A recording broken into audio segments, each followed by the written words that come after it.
Good morning and welcome to Morning Movie News, where it's a bit of a slow news day. There aren't any huge headlines to discuss, but from a business perspective, this is going to be a doozy of an episode, particularly this first story with MoviePass. It's so juicy. It's so juicy, in fact, it could be a television drama, or even better, a soap opera. It's so much fun, not for the parties involved, but boy, are we going to have, I think, a good time breaking it down. But first, before we do so, I want to remind you that the polls are open for Beyond the Trailer's annual Oscar Vote, where you get to vote for who you think should win the Oscar. And there's also a write-in section if your favorite wasn't nominated. Although, just to be clear, if you choose to go with the write-in option, you can't vote for someone else in the category. You have until February 25th to cast your vote, and then I will share the results on the main Beyond the Trailer channel before the ceremony, and we find out who actually wins. And we're actually going to discuss the Oscars today with Mr. Casey Affleck. But first, let's talk about MoviePass. Big headline yesterday. I'm sure many of you heard about it or even perhaps experienced it, and that's that MoviePass is no longer accepted at some AMCs, some of the biggest AMCs, in fact, including the AMC Empire 25, I believe also Century City, and a very large one in Boston. And AMC has said that this is not their decision. There was a lot of back and forth on Twitter with some people, complaining, they're very upset because, of course, you can only buy a ticket the day of when you're 100 yards from the theater. So people who planned to see a movie and had to leave or had to pay for it. It wasn't included in their MoviePass subscription. So MoviePass tweeted out, we no longer work with this theater, but we hope to do so sometime in the future. And that sounds like AMC said no. But then AMC tweeted out and said, this wasn't us. If you have a problem, talk to MoviePass. So this is great. So this is the next level. This is a natural extension of the problem that's going on right now, and that theaters themselves can't get people to go to the movies. It's been a big problem. And we saw for a while people tried to develop a streaming alternative that they would cut the theaters into. Remember that? That you could watch movies from the comfort of your home, maybe just a week or 2 weeks after they're released. And then theaters, so they wouldn't make a big stink about it, would get a piece of that pie. But theaters, so far, at least it seems, have been able to squash that route. And so MoviePass came in, and they were having problems until they dropped their price point to very low. I believe it's $10 a month, right? And you can see a movie a day. And so everybody's been saying, well, how on earth is MoviePass going to keep this business model going? They've passed, I think they quickly passed 1 million subscribers. They're at a couple million subscribers now, but their growth is even bigger than Netflix was in the beginning. And they've used that to get a lot of headlines for themselves, rightfully so. But I do think that the question is to how MoviePass can continue, because while you get to go to see a movie a day for just $10 a month, MoviePass is paying that ticket price for you every day. So even though they have a substantial amount of funding, this can't last forever. So it's interesting. MoviePass has made it clear now that the business model they have in mind is that they feel that since they're driving substantial traffic to theaters, they should get a cut of the ticket price and or concessions, right? And AMC in November basically said, F you. Like, really, that was basically AMC's response. They were like, we love that MoviePass pays us actually a little bit more than the average ticket price is worth, but there's no way in hell we're cutting them in on any of our business. So MoviePass, with a huge and growing subscribership, has decided to go on the offensive. As I said, this is so interesting. So again, it's no mistake which AMCs they picked. They picked AMC's biggest theaters, which are often listed in the top 10 grossing theaters of the week, particularly, I believe, the Century City and the AMC Empire 25. So MoviePass's plan is to show that they can shift audiences to a noticeable degree that actually impacts business. So they'll either shift it to another AMC theater, or even better for MoviePass, at the negotiating table, they'll switch it to a competitor. Now on 42nd Street, for instance, you have the AMC Empire 25 across from the Regal Ewok, but because of zoning laws, movies can't play at both theaters. So that's not going to work. That's not going to, they're not going to be able to say, if you wanted to go to the AMC Empire 25 to see a specific movie and they won't take your MoviePass, you can't go across the street and see it. You'd have to go to another theater in another zone.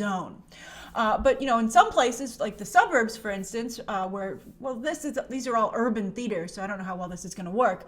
But even then, you could take local transportation to another theater, and it could end up actually being a competitor. And if they're able to hurt these theaters enough that maybe they don't show up in the top 10 or lower in the top 10 of highest grossing theaters for the week, then that would certainly help MoviePass at the negotiating table to get a piece of the pie from the theaters. It's an incredible situation. We'll have to see what MoviePass's leverage ends up being. I would think that they might have a little bit of a problem, and I'd be curious. I know a number of you have MoviePass, and since MoviePass is a cost-saving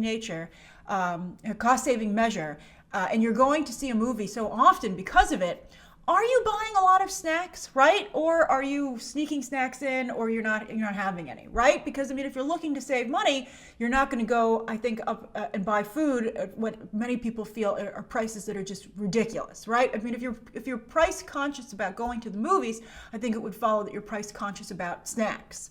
So that means that, you know, I think to the theater, you're not as valuable as a consumer who pays not only for the ticket, but buys a lot of snacks, where movie theaters actually make most of their money, because don't forget, they're already giving a piece of the movie ticket price, sometimes quite a bit when the movie first opens, to the studio.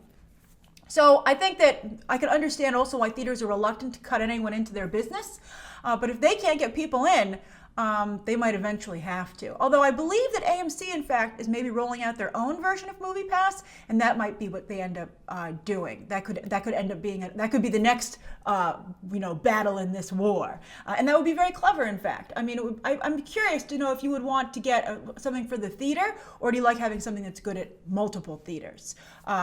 But MoviePass, it's also funny because the MoviePass founders, when they reached their $1 million member subscribership, they took their photo in front of the AMC Empire 25. So it's a really great situation. Maybe someday Ryan Murphy will make a mini-series about this. All right, so that's the first story of the day, and I'm very curious to hear your thoughts about it, but that's what's really going on. All right, so the second story of the day, talk about controversy, is that Casey Affleck has decided to try and avoid it by not presenting the Best Actress Oscar at the Academy Awards this year. Tradition dictates that, they switch it, men present to women and women present to men, but whoever won Best Actor or Best Actress the year before presents to the opposite gender comparable award the next year. Same with Best Supporting. And it's interesting because Brie Larson had an infamous reaction to Casey Affleck winning last year when she had to present to him for her win in Room. Now, Casey Affleck, I think, really had no choice but to bow out, because I'm sure just like James Franco, I'm sure wishes he never wore that Time's Up pin to the Golden Globes. You don't want, people are watching the show, they're very active on social media, and I think that Casey Affleck rightly knew that when he showed up to present, all those tweets and things would come out, and they would, it would be the whole conversation brought up again, and an even more tumultuous and quick to judge time. So he just does not want to get involved in that. I mean, I'm sure, and it's hard to bring it up if he's not standing there, right? I mean, you could be like, oh, Casey Affleck was supposed to present this, but I know why he didn't do it, but this is not going to get the same traction if you don't have the visuals to go along with it, right? Now, he has said he wants to keep the focus on the performances and not, he doesn't want to detract from that, and I think that's a very good excuse. So the question is, who will present instead? A friend of mine suggested Gal Gadot. Obviously, she and her entire film, Wonder Woman, were snubbed. And at first, when we were texting about it, I said, they do not deserve her, like Queen Hippolyta has said about Gal Gadot and Man's World. But I think, Gal Gadot should take the high road and get the spotlight. Wonder Woman getting shut out has already happened. Ain't nothing going to change that. She might as well show up and be on television and, look fabulous. Everyone talks about fashion at the Oscars. And I think, having Wonder Woman present Best Actress would be a nice idea. Now, of course, it would be great if an actor could do it, because it's supposed to be men presenting to women and women presenting to men.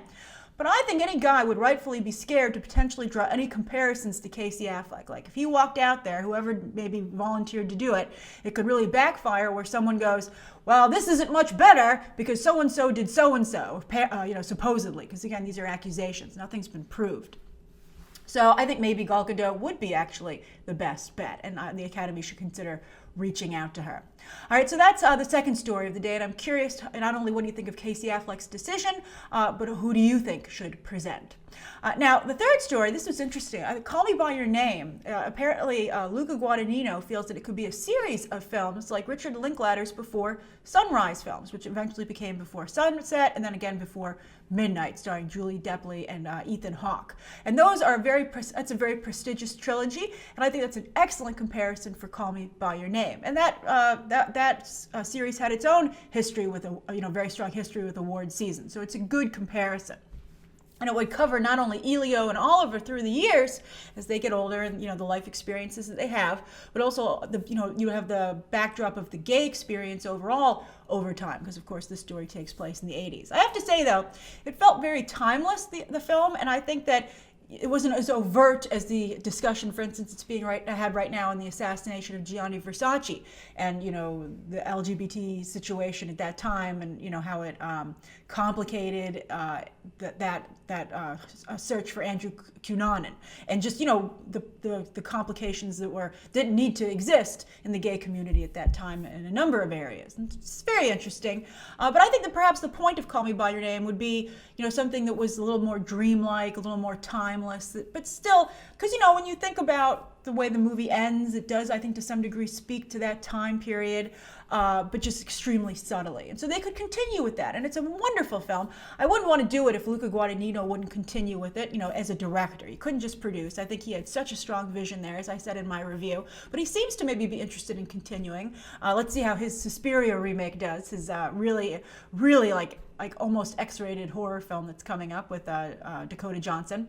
I think Timothée Chalamet maybe would also be interested in continuing, or they could recast an older actor like they're doing with The Crown, right? If enough time passes, you'll need an older actor. I don't know how much time they want to take between the films. They took quite a long time between the Before Sunrise movies, and they used the same cast. So that could potentially really work very well. I think it's going to depend, Julie Delpy and Ethan Hawke, their careers never really went anywhere. I mean, they're, particularly Ethan Hawke is certainly a working actor, but he's available to make those movies. I think Timothée Chalamet is so hot right now as an actor. I think he's hoping to perhaps do a little better, and I don't know if he'd want to go back and revisit this role if he did do better. It's like, just leave it alone. You don't want to risk messing it up, and you want to, keep going higher and higher.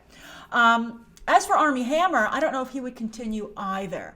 I think that the lack of awards recognition for him is probably pretty bad. I think that's why he did it. I think no one's really discussing his performance, which I think is a tragedy. I don't know how much he's going to get out of this movie, career-wise, unfortunately. And it's been tough on him. I've seen some interviews of him talking about how his mother really has a problem with this film. I mean, that's unfortunate. She's refused to see it. But I'm sure that's causing family problems for him. I'm glad he still did the movie. It's a wonderful film. He did a fabulous job in it. But I think no matter how you feel about the situation, I think you have to understand that he probably wouldn't, you love your parents, and I don't think he would want to continue to put his parents or his mother in that situation, especially if he's not getting anything out of it. I mean, I think there is an allegiance to the fandom, but the movie's not even doing that well, at the box office. It's not like it has a huge audience. I know a lot of you said you've pirated it, but hopefully that becomes easier to prove, and someone can say to Armie Hammer, this is probably your most iconic role and might be the only thing you're ever known for eventually, so you should treat it well. So I'm curious, do you like the idea of this becoming a trilogy? Who do you want to see? Who has to stay in it for it to be viable to you? And do you understand perhaps why Armie Hammer might not want to continue, and what do you think the argument should be made to him by Luca Guadagnino to continue, considering his family situation? All right, so those are the three stories of the day, and the viewer question comes from Frederick Sund, and this is a follow-up to yesterday's question about studio notes. So I talked about sometimes studio notes come from focus groups. So Frederick had a question about that. So he said, "Hi Grace, question. You mentioned studio notes, more specifically studio notes from focus groups. Could you please explain how focus groups work, who is allowed to attend, and how? I hope you see my question. I'm a big fan of your YouTube channel. Keep up the good work. Smiley face." Well, great question, Frederick, and I love that it's a follow-up to yesterday. And I know some of you have participated in focus groups, so if you have any information on this down below, please share. Now, usually these focus groups take place in Middle America because, the people on the coasts tend to be more open to going to see a movie. That's why when you see the top 10 grossing movies of theaters of the week, they're usually in New York, Los Angeles, and Atlanta. Sometimes Texas, but those are the cities where people go to the movies the most in the United States. Sometimes, like when American Sniper came out, it would be theaters in the middle of the country that would, tick up there. But for the most part, when it comes to going to the movies on a regular basis, it's the big cities on the coasts. So the studio knows that audience is going to go. So they want to go to Middle America and say, "Are you going to like this movie? Because I need you to go for it to really make a lot of money." And also, it's usually just like those kinds of big, they don't focus group like independent awards films, okay? They focus group like the ones that need to sell a lot of tickets. Sometimes it does happen in big cities, but I want to clarify that I'm not talking about an advanced screening. Those often happen in big cities to get word of mouth going. Those happen just like a week or a month before the movie comes out. I'm talking focus groups happen sometimes 3 to 4 months before a movie comes out when changes can still be made. All right?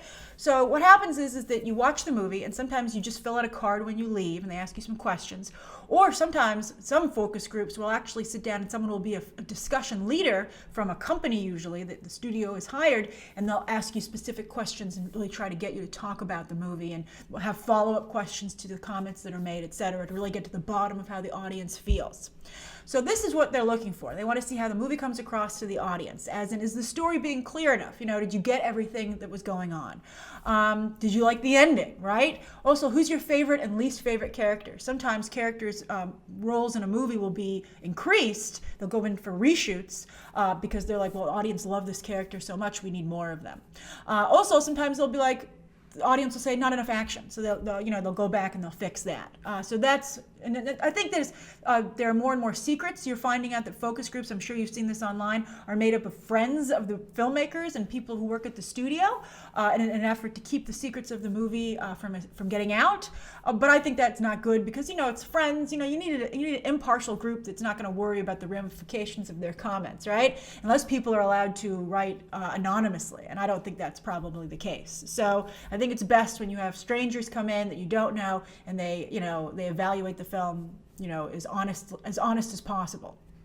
And so, again, it's done far enough in advance so that those notes can be incorporated. And I think these are often the most important notes because this is who's going to go and see your movie. Perhaps if they'd shown some Star Wars fans The Last Jedi, maybe they could have been saved, or at least would have added like a kick-ass Luke Skywalker battle and been like, well, that's a Band-Aid we can stick on this, and that might be enough to make the medicine to go down for some people who don't like it. Now, also, I don't want to confuse this with early screenings where they find out how to advertise a movie. Like, you've probably gone to those, and that's mostly where they ask you to fill out the cards, and they'll ask you who you liked or how you heard about it. It's often when the movie's just come out and they're thinking of how to expand the campaign. They want to know what's working, what isn't, and maybe what to play up in future ads. So that's another time when they go out and ask people their thoughts on a movie. So anyway, I hope, Frederick, that sheds a little more light on the situation. Again, if you've been part of a focus group, be sure to share your own experience down below, including how you got into the focus group and what it was like. Also, by the way, if you saw the movie again, did they take any of your notes? And so anyway, also write down what you think about today's top 3 stories. Again, that viewer question, anything you'd like to see covered on Monday, and any questions that you might have. Thanks for watching. Bye.